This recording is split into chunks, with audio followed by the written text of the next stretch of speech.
Marie-Anne France. Jacqueline Chazelle, née le 19 septembre 1951 à Gap, Hautes-Alpes, France, est une célèbre actrice, scénariste et réalisatrice, connue pour ses rôles comiques et sa longue association avec la troupe de théâtre Le Splendide. La plus grande tristesse de sa vie n'était pas un événement unique, mais une combinaison de pertes personnelles, de pressions liées à la célébrité et de difficultés à concilier carrière et vie de famille.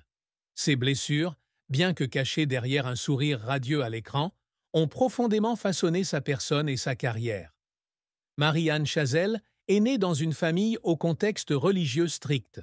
Son père, Paul Chazelle, était pasteur et sa mère, Louba Gertchikov, née Louba Louise Pinon, 1919 à 1999, était une actrice d'origine juive russe. Selon Gala.fr, 2023, elle était la benjamine de la famille, avec deux sœurs, Marie-Claude et Marie-Laure, et un frère, décédé en 2003. La perte de ce frère fut l'une des plus grandes tristesses de Marie-Anne. Bien qu'elle ait rarement parlé publiquement de cette perte, ses proches ont déclaré qu'elle avait traversé une période de dépression après la mort de son frère, dont elle était très proche depuis l'enfance. Cet événement, comme mentionné dans un article de Pure People, 2004, l'a amenée à s'interroger sur le sens de la vie et de la famille et a influencé la façon dont elle a abordé ses rôles ultérieurs, portant souvent une pointe de mélancolie cachée derrière une apparence humoristique. Un autre aspect de sa plus grande tristesse dans la vie était sa lutte contre les préjugés de son père contre la profession d'actrice. Selon Gala.fr, 2023, son père, en tant que pasteur, n'a pas soutenu sa décision de se lancer dans l'art, la considérant comme une carrière instable et incompatible avec les valeurs religieuses de la famille. Cette opposition laissait Marie-Anne tiraillée entre son désir de plaire à sa famille et ses passions personnelles. Bien que sa mère, Louba, l'ait toujours soutenue et ait même cousu des costumes pour la troupe Le Splendide, le manque d'approbation de son père a laissé une cicatrice émotionnelle. Dans une interview au Figaro, 2010, elle confiait qu'elle se sentait coupable d'aller à l'encontre des souhaits de son père, ce qui la poussait à toujours essayer de prouver qu'elle avait choisi le bon chemin. De plus, la pression de la célébrité contribuait également à la tristesse de Marie-Anne. Membre du Splendide, elle devient rapidement une star avec les rôles de Gigi dans Les Bronzés, 1978, et de Zézette dans Le Père Noël est une commande, 1982.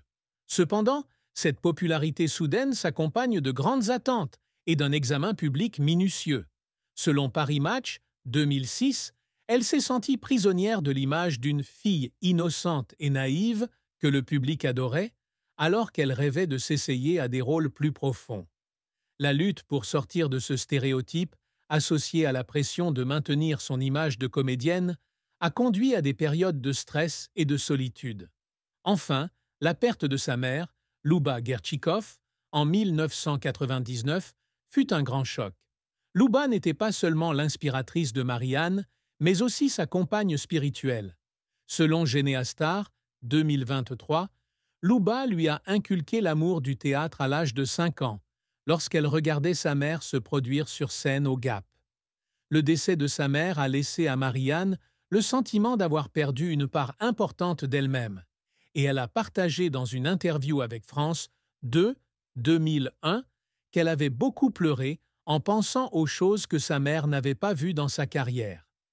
La carrière de Marie-Anne Chazelle est un voyage qui s'étend sur plus de 5 décennies, rempli de succès retentissants, d'échecs mémorables et d'efforts incessants pour s'établir comme une artiste polyvalente. De ses débuts sur scène avec le Splendide à ses rôles de réalisatrice et de scénariste, elle a marqué durablement l'industrie du divertissement française. Marie-Anne Chazelle débute sa carrière en 1974, lorsqu'elle fonde avec ses camarades de l'école Pasteur, dont Michel Blanc, Gérard Jugnot, Thierry Lhermitte, Christian Clavier et Josiane Balasco, la troupe de théâtre Le Splendide. Selon Wikipédia, 2023, la troupe devient rapidement un phénomène culturel avec des comédies telles que Amour, Coquillage et Crustacés, 1976, qui sera ensuite adapté dans le film Les Bronzés, 1978, réalisé par Patrice Lecomte. Le rôle de Gigi, une secrétaire naïve en quête d'amour, a apporté à Marianne une grande renommée. Le film a attiré des millions de spectateurs et est devenu l'une des comédies françaises classiques. Après le succès des Bronzés, Marianne continue d'affirmer son talent avec le rôle de Zézette dans Le Père Noël est une ordure, 1982, comédie noire adaptée de la pièce du même nom du Splendide. Ce rôle, avec son mélange de bêtise et de chaleur humaine, est devenu emblématique et aimé par le public depuis des générations.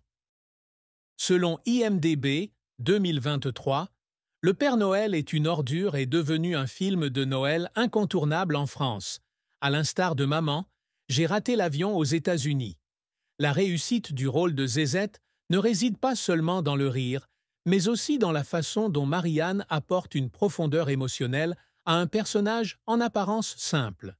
Un autre jalon de sa carrière a été le rôle de Ginette dans Les Visiteurs, 1993, et sa suite, Les Couloirs du Temps, Les Visiteurs 2, 1998, tous deux réalisés par Jean-Marie Poiré. Le film Les Visiteurs a attiré plus de 13,7 millions de spectateurs en France, devenant l'un des films les plus réussis des années 90. Wikipédia 2023. Le rôle de Ginette, une sans-abri à l'apparence négligée mais au cœur bienveillant, a montré les talents d'actrice polyvalent de Marianne, allant de l'humour au toucher. Le film a non seulement consolidé sa position dans l'industrie cinématographique, mais lui a également donné l'opportunité de travailler avec son partenaire de l'époque, Christian Clavier. Outre la comédie, Marie-Anne Chazelle s'est également essayée à des rôles plus sérieux, comme dans La fille du puisatier, 2011, Marius, 2013 et Fanny, 2013, tous trois réalisés par Daniel Auteuil et adaptés des œuvres de Marcel Pagnol. Ces rôles, bien que non comiques, ont reçu des éloges de la critique pour la subtilité et l'émotion qu'elle y apportait. Selon Rotten Tomatoes 2023, son rôle dans La fille du puisatier a été très apprécié pour sa représentation de la complexité d'une mère dans le contexte de la société française du début du XXe siècle. Marianne s'est également imposée comme réalisatrice avec le film Au secours, j'ai 30 ans, 2004, une comédie romantique avec Pierre Palmade, Franck Dubosc et Giovanna Mezzogiorno. Bien qu'il n'ait pas connu un grand succès commercial, le film a montré son ambition d'essayer de nouveaux rôles. Elle apparaît également dans des projets télévisés tels que L'Emmerdeuse, 2001 et Scène de ménage, où elle continue de démontrer ses talents d'actrice polyvalente. Cependant, la carrière de Marie-Anne Chazelle n'a pas toujours été de tout repos. Un échec notable fut le film Au secours, j'ai 30 ans, 2004.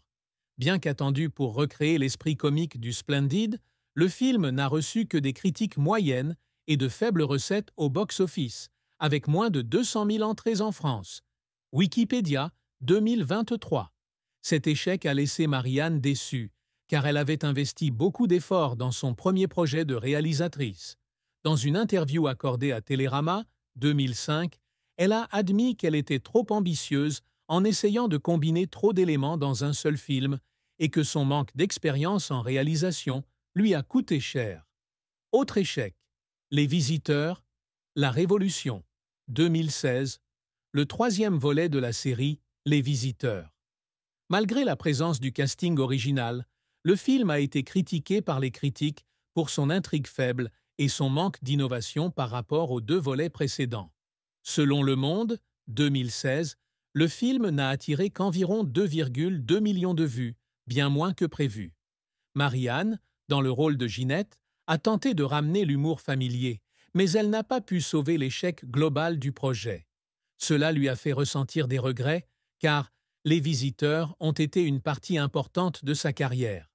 De plus, Marianne avait du mal à se libérer de l'image des personnages comiques naïfs. Selon AidWiki, 2021, elle est souvent stéréotypée dans des rôles naïfs et innocents comme Gigi ou Zézette, ce qui rend difficile pour elle d'essayer des rôles plus diversifiés. Cela a conduit à une période de sa carrière où elle s'est sentie limitée, en particulier dans les années 1990, lorsqu'elle a voulu évoluer vers des rôles plus sérieux. Marie-Anne Chazelle était une artiste dévouée, et ses efforts dans sa carrière l'ont fait pleurer plus d'une fois. Un moment mémorable fut celui où elle se préparait pour le rôle de Zézette dans Le Père Noël est une commande. Selon Gala.fr, 2023, elle a passé des mois à faire des recherches sur le personnage, allant même jusqu'à se rendre dans des quartiers pauvres de Paris pour observer et en apprendre davantage sur des personnes dans des situations similaires à celles de Zézette. Ce processus lui a non seulement demandé un investissement de temps, mais l'a également ému émotionnellement face aux difficultés réelles des moins fortunés. Elle a un jour partagé qu'elle avait pleuré en pensant à la façon dont Zézette, malgré sa pauvreté, avait réussi à garder optimisme et à aimer. Un autre film qui l'a fait pleurer a été celui où elle a réalisé « Au secours, j'ai 30 ans ». Selon Paris Match, 2004, elle a travaillé sans relâche pour terminer le film, de l'écriture du scénario au casting des acteurs, en passant par la supervision de la post-production. La pression d'assumer le rôle de réalisatrice pour la première fois, ainsi que les attentes du public, l'ont souvent laissée épuisée. Elle a déclaré